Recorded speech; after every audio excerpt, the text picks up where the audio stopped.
Okay, so what I just done, I had pressed Control D to duplicate this shoulder.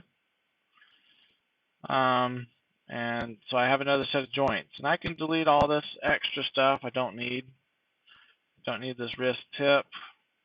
But I do need these. And I'm going to rename these real quick to shoulder left anim. Okay. I'm going to replace that joint with anim. Now we may end up go back and changing this. It's actually quite likely, just so you know. But we're really kind of in an exploration stage right now. Okay, now if the animator wants to be able to animate this stuff, then we need to give them an opportunity to do that. It sounds really, really simple. It is really simple. But we're going to grab this shoulder anim and drop it underneath the shoulder. Okay, and then we need to parent everything that was to this shoulder, to the shoulder joint, to the shoulder anim. So we'll grab this, this, and this, and parent them to our new shoulder anim. Okay. Now, we need to parent this elbow to this elbow, and then we need to parent everything that used to belong to this elbow to the elbow joint to the elbow anim. So we'll grab this, which is the only node that in the hierarchy that belongs to the elbow joint. And we're going to middle mouse click it and drag it down to elbow anim. We're just rearranging our hierarchy. Okay, then we need to do the same thing with this wrist anim. We need to parent it to the wrist left joint. And because they're duplicates, what you'll notice is these, when I parent the wrist anim to the wrist joint, the rotates go and the translate all goes to 0. So our animator could even translate this without too many worries. It probably won't look right, but he could do it and then recover what he had done just by entering 0 back in his translates.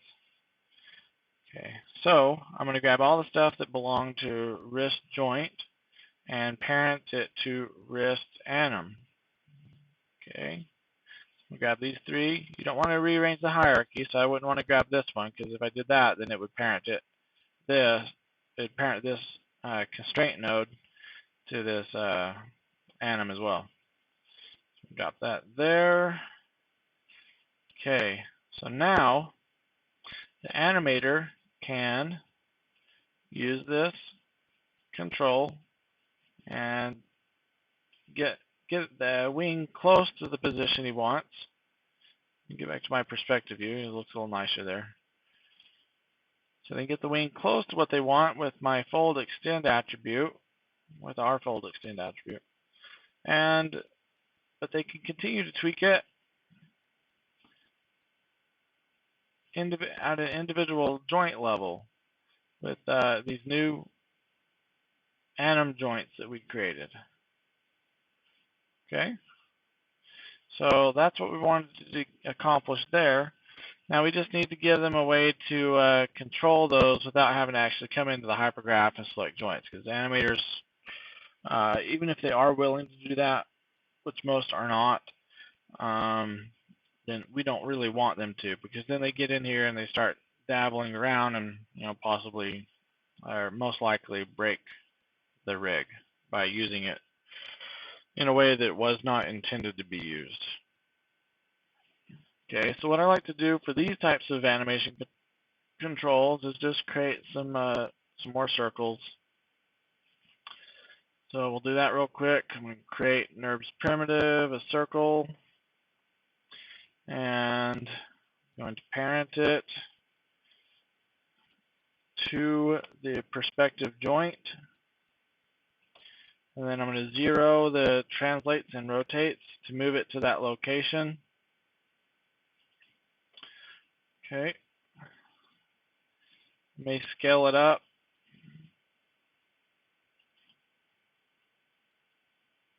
And I rotate it around so they can. My main worry is I want them to be able to see it, that control. Nice and easy. Okay. So let's set this to 0, and it looks like I'm really close to some kind of standard values, so I'll just use those. Okay, and I'll delete history on this and rename it and freeze the transformations. We'll call this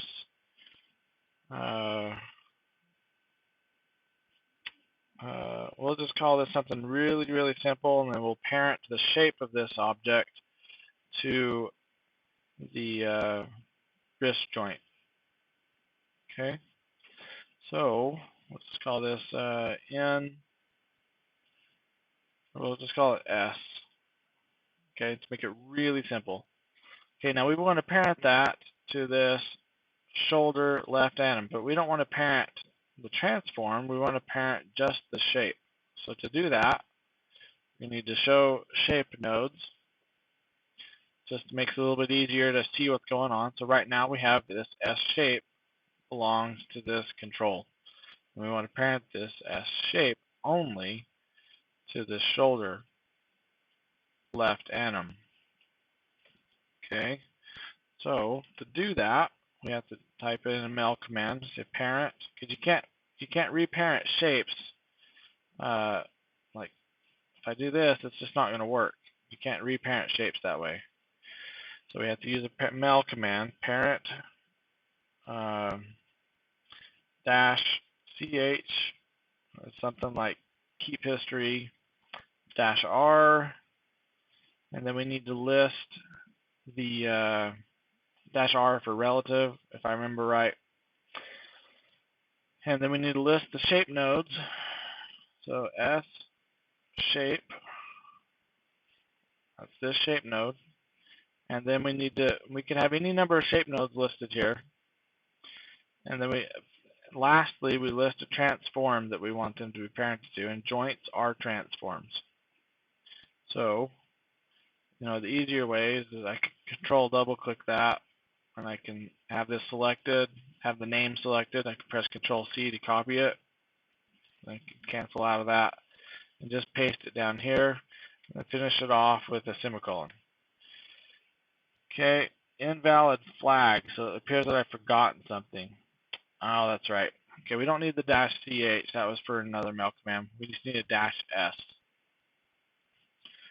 Okay, so if that's done, I press enter and try again. It says results S shape. So I know the S shape has now been reparented, changed, and I can in fact delete that transform.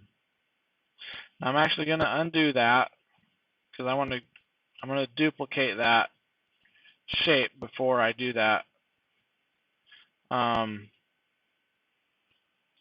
Before I do that parent command, and that way I can use a NURB circle for the shoulder, the elbow, and the wrist.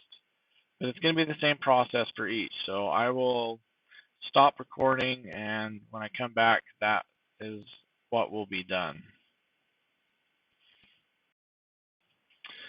Okay, so I've got those three parented. I just need to delete this empty transform node that's left over, and I need to rename these joints.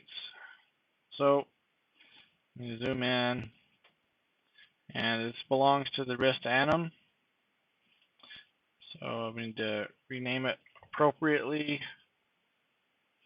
So I'll call it wrist underscore L underscore anim shape. Okay, and this will be the same but for the elbow. So elbow underscore L underscore anim shape. And then finally we'll do it for the shoulder. Okay, so shoulder underscore L underscore anim shape.